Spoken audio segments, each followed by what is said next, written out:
નમસ્કાર મારા વહાલા ગુજરાતી મિત્રો, અલગ ધણી લોક સાહિત્ય ચેનલમાં આપનું સ્વાગત છે. તો આજે આપણે એક કચ્છના ડુંગર ભરવાડની વાત કરશું કે જેને મળવા માટે ભગવાન કૃષ્ણ તો આવતા જ હતા, પણ એને મળવા માટે ભૂતળા પણ આવતા હતા. તો ડુંગર ભરવાડમાં એવું શું હશે, એની ભક્તિ કેવી હશે કે જેને ભગવાન તો મળવા આવે જ છે, પણ એને ભૂતળો કેમ મળવા આવે છે? અને આમે તમે જુઓ ને, આ કચ્છમાં કહેવાય છે એક નાનું એવું ચકલીના માળા જેવું ગામ, અને આ ગામની અંદર જે ભરવાડોનો નિહળો હતો, એ ગામ બહાર નિહળો હતો એનો. હવે આ ડુંગર ભરવાડના જે માતા પિતા હતા એ બચપનથી જ ઓફ થઈ ગયેલા હતા. એની નાની ઉંમરે, એને 10 વર્ષની ઉંમરમાં એને મા બાપની છત્રછાયા ખોઈ નાખેલી હતી. અને વિચાર કરો, હવે 10 વર્ષનો છોકરો અને ત્યાં લોકોના ઘેટા બકરા ચડાવે છે ત્યાં. અને આમે પણ તમે જુઓ, જે આપણે ઇતિહાસો જે જોઈએ છે ને, એમાં એક જ પ્રકાર હોય છે કે એના બચપનમાં મા બાપ મરી ગયેલા હોય છે અને એને જીવનની ઠોકરો ખાધેલી હોય છે. અને જીવનની ઠોકરો ખાધી હોય તો જ એને કંઈક પરિવર્તન એનામાં આવે છે. પણ આજે તો આપણે જોઈએ છે જીવનમાં ઘણી બધી ઠોકરો હોય છે. પહેલાં તો શબ્દની ઠોકર હોય છે. શબ્દની ઠોકર એવી હોય છે કે શબ્દનો ઘા જો તમારા પ્રેમાળ શબ્દ હોય અને પ્રેમાળ શબ્દનો ઘા તમને વાગી જાય તો એ તમારું કલ્યાણ કરે, અને કોઈ અપમાનજનક શબ્દનો ઘા વાગી જાય તો એ તમારું અકલ્યાણ કરે. બીજા નંબરે સમાજની જે આધિ વ્યાધિની ઉપાધિની જેને ઠોકરો ખાઈ લીધી, અને એમાં ઠોકર વાગતા જે ચેતી ગયો, જે જાગી ગયો, એ મહાન બની શકે છે. નહીતર આપણે કહીએ છીએ કે તેજીને ટકોર અને ગધેડાને ડફણા. ગધેડા જેવા માણસો હોય એને જીવનમાં ગમે એટલી ઠોકરો વાગે, શબ્દની ઠોકરો વાગે, માનની ઠોકરો વાગે, અપમાનની ઠોકરો વાગે, પ્રેમની ઠોકરો વાગે કે આધિ વ્યાધિ ઉપાધિની ઠોકરો વાગે. જે ગધેડા જેવા માણસો ને એમને ઠોકરો વાગવા છતાં એ તેજીલા ઘોડા જેવા બનતા જ નથી. પણ તો તેજીલા ઘોડા પર તમે અસવાર થાવ એટલે એને તમે ઇશારો કરો ને તો એ રિવાલ પકડી લે. તો આવા જ જેને એક જ ઠોકરમાં જેનું જીવનનું પરિવર્તન થઈ જાય, એક જ ઠોકરમાં જેના હૃદયમાં એક વિચાર, એક ભાવના આવી જાય કે શું આ સત્ય હશે અને મારે આ કરવું જ છે. તો હવે કહેવાય છે કે આ જે આ ડુંગર છે એ પોતે લોકોના જે ઘેટાને બકરાને ચડાવે છે. અને અમે પણ ભરવાડોનું કામ શું હોય, ઘેટા બકરા ચરાવવાનું છે. અને એ ટાઈમે આજે અભ્યાસ છે. એ ટાઈમે જે ભરવાડના બાળકો હતા, જે જંગલમાં રહેતા હતા, જે જંગલમાં નિહળો બાંધીને રહેતા હતા, એમનો એટલો બધો કોઈ લગભગ અભ્યાસ તો હતો જ નહીં. અને આવા નિરક્ષર માણસો, એમને ઠોકર વાગે તો એમનું પરિવર્તન થઈ જાય.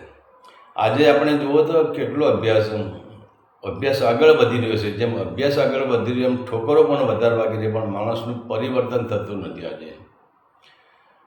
તો હવે કહેવાય છે કે આ ડુંગર ભરવાડ છે એ ઘેટા બકરા લઈને જંગલમાં ચરાવવા જાય.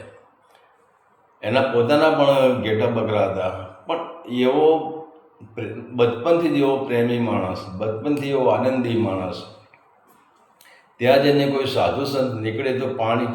હવે વિચાર કરો, આ 14 વર્ષનો દીકરો ઘેટા બકરા ચાલવા જાય ત્યારે પાણી સાથે લઈ જાય.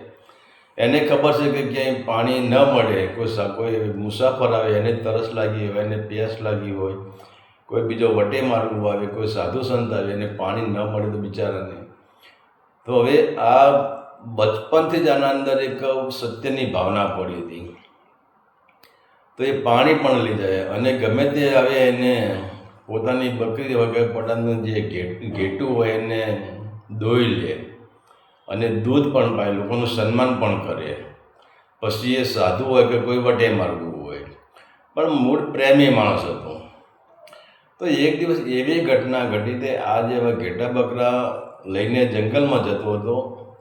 ત્યારે શું છે, આવા કોઈ વીઆઈપી જે આજે કહ્યું કે આપણે જે કથાઓ કરી, આજે તે કથાના મંડપ તો જુઓ, કથાઓના મંડપમાં 5 થી 7 લાખ રૂપિયા ખર્ચો થઈ જાય છે. અને જે કથાકાર હોય છે, જે કથા કરતો હોય એની વ્યાસપીઠ જો તમે જો તો રાજા રાવણનું સિંહાસન પણ એવું નહોતું. અને એ સિંહાસન પર બેસીને કથા કરવાની મજા કેવી આવે યાર. તો આજે તો બધી કથાઓ મોજીલી થઈ ગઈ છે, રંગીલી કથાઓ થઈ ગઈ છે, અને કથાઓમાં મોજ થઈ ગઈ છે. કથાઓમાં પણ મનોરંજન આજે થઈ ગયું છે, કથાનો કોઈ અર્થ જ રહ્યો નથી આજે.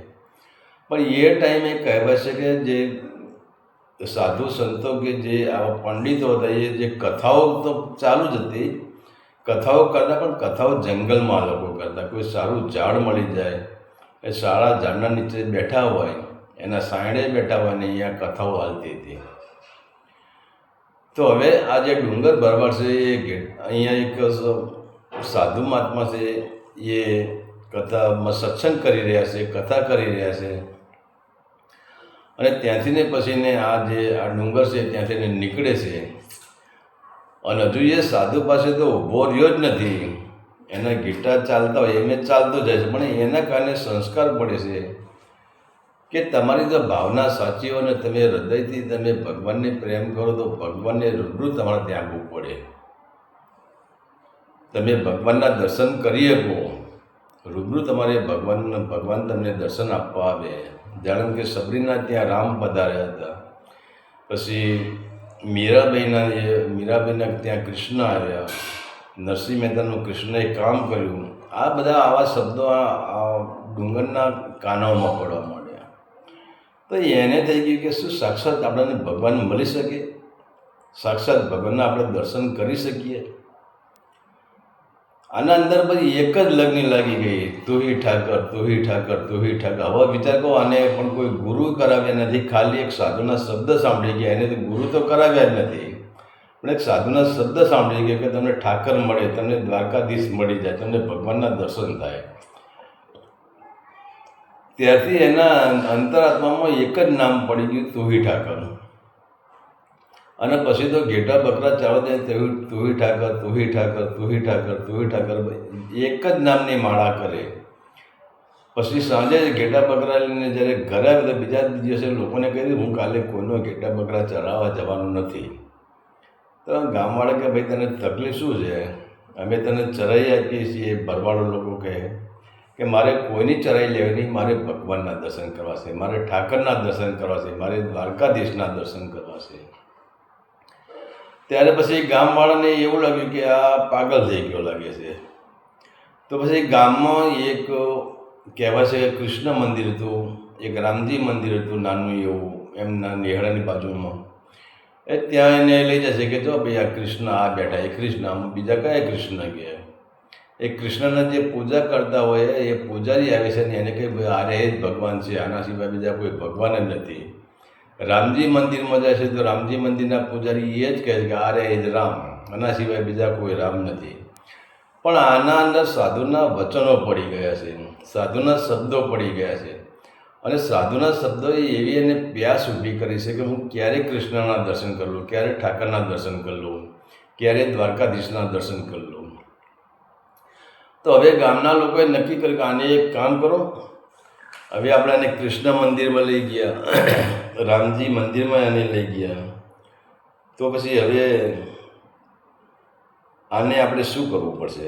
ત્યારે પછી કહેવાય છે કે એ ત્યાં ગામની બાજુમાં એક મંદિર હતું, અને ત્યાં એક સાધુ રહેતા હતા, એમનું નામ ભીમનાથ બાપુ. પછી કે ભીમનાથ બાપુના ત્યાં આને મોકલી દઈએ, કારણ કે ભીમનાથ ભલે સાધુ હતો પણ એટલો બધો ક્રોધી સ્વભાવનો હતો ને, એની પાસે કોઈ જાય જ નહીં.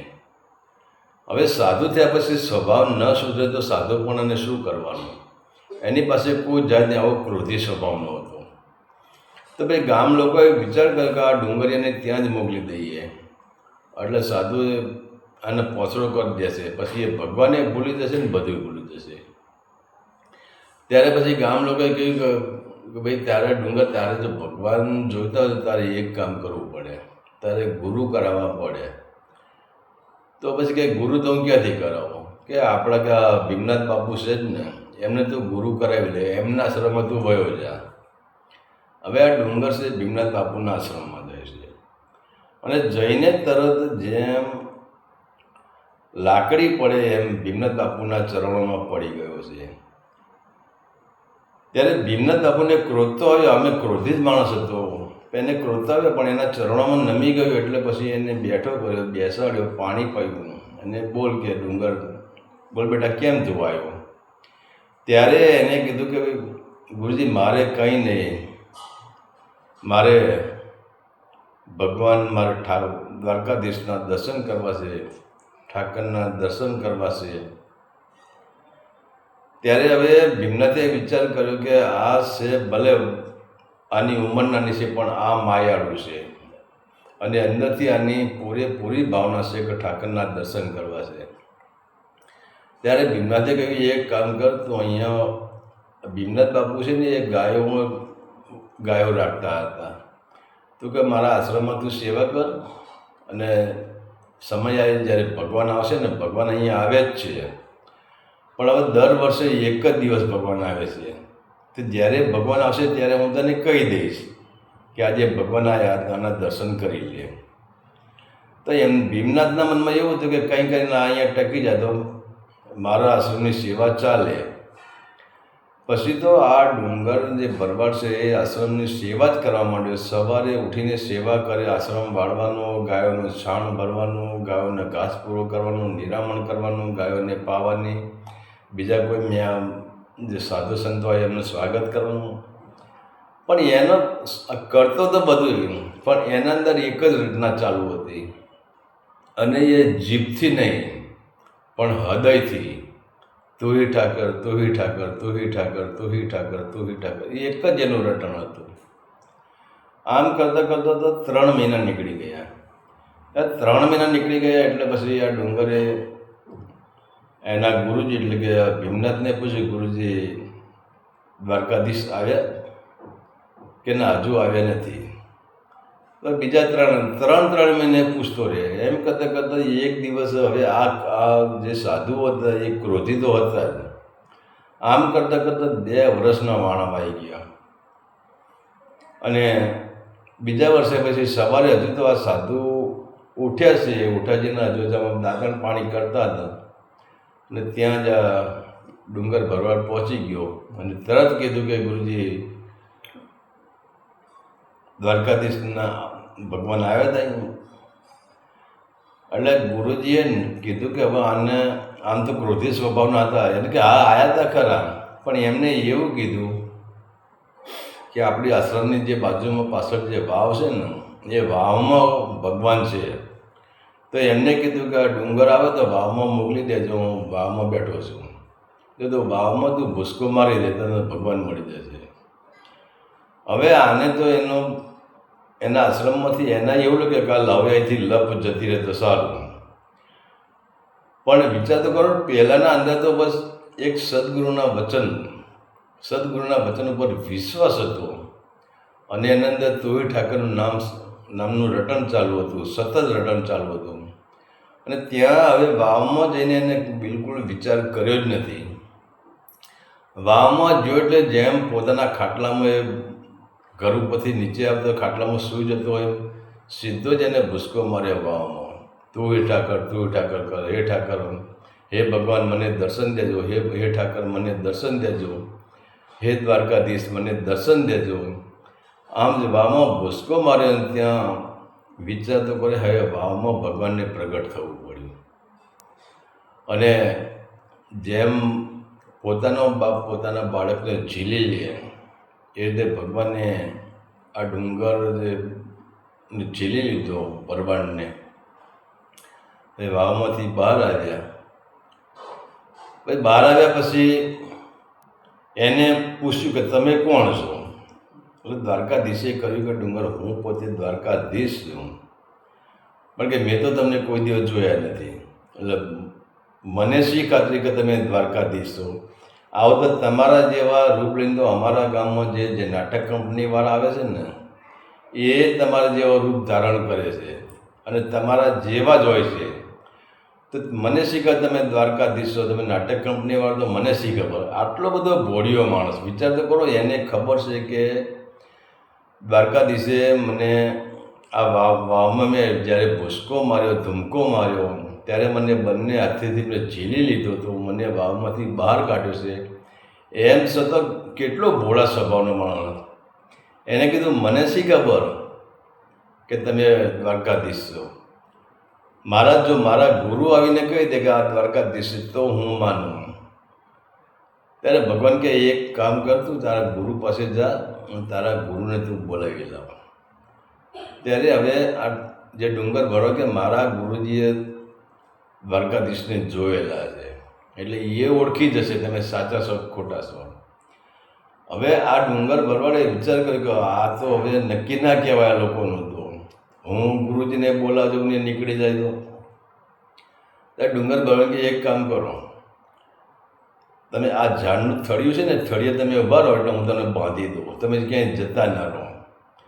ભગવાન વિચાર તો કરો, જ્યાં ભક્તનો પ્રેમ છે ત્યાં ભગવાન બંધાઈ જાય છે. ત્યારે પછી ભગવાને કીધું કે કંઈ વાંધો તું મને બાંધી દે. તો એને જે પહેલાં તો શું નાના નાના બધા માથે રોઈએ ખેસ બાંધતા હતા.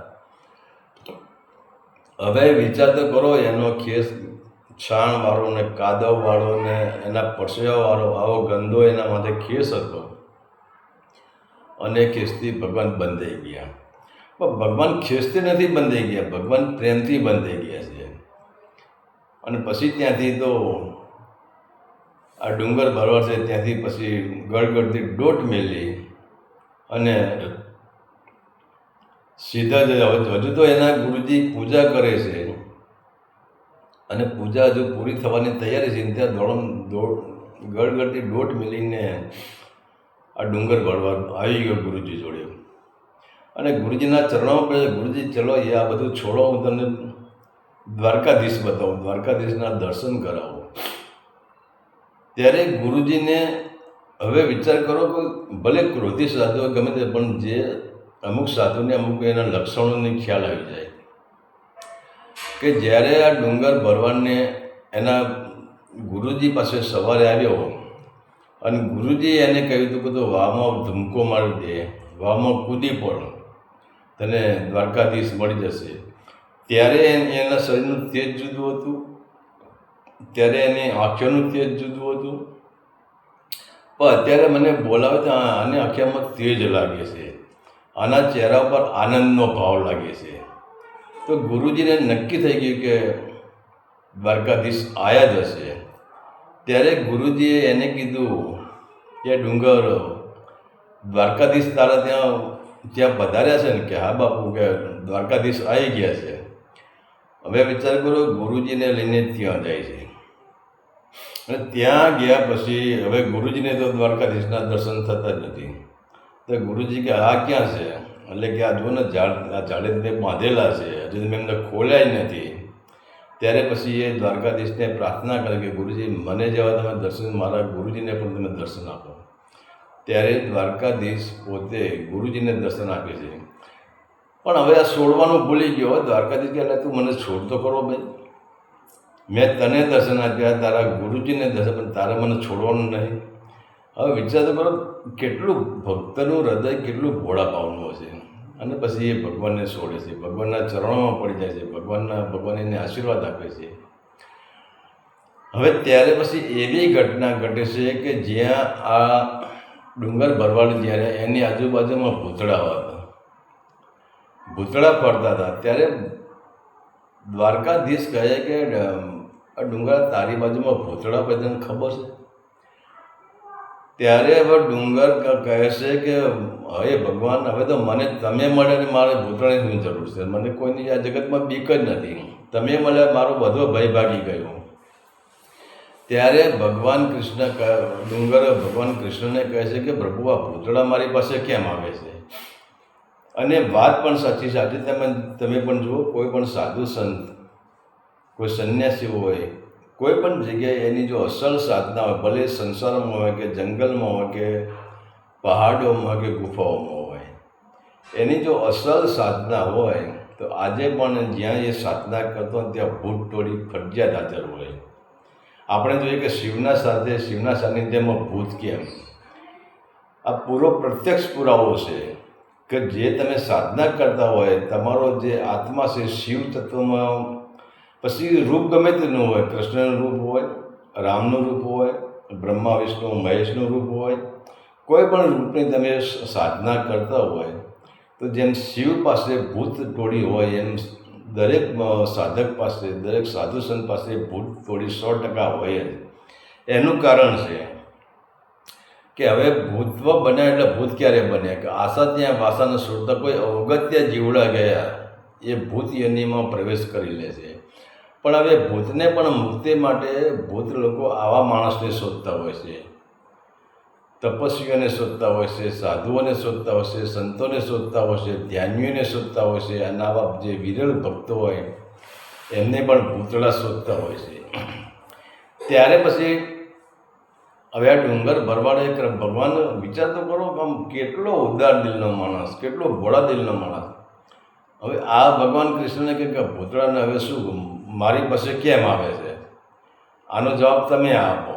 ત્યારે ભગવાન કૃષ્ણએ કહ્યું કે ગાંડા એવું નથી, તું જે તારા અંદરથી તું હી ઠાકર, તું હી ઠાકર, તું હી ઠાકર, તું હી ઠાકર જે તું મંત્ર બોલે છે ને, અને તારી એ ઉર્જા તારી બહાર ફેંકાય છે, અને એ ઉર્જા આ તારી ઉર્જાના કારણે આ ભૂતળા ચારે બાજુ ફરી રહ્યો છે, અને એ ઉર્જા ભૂતળાને મળે છે, અને એ ઉર્જાથી એમના પાપ કપાય છે.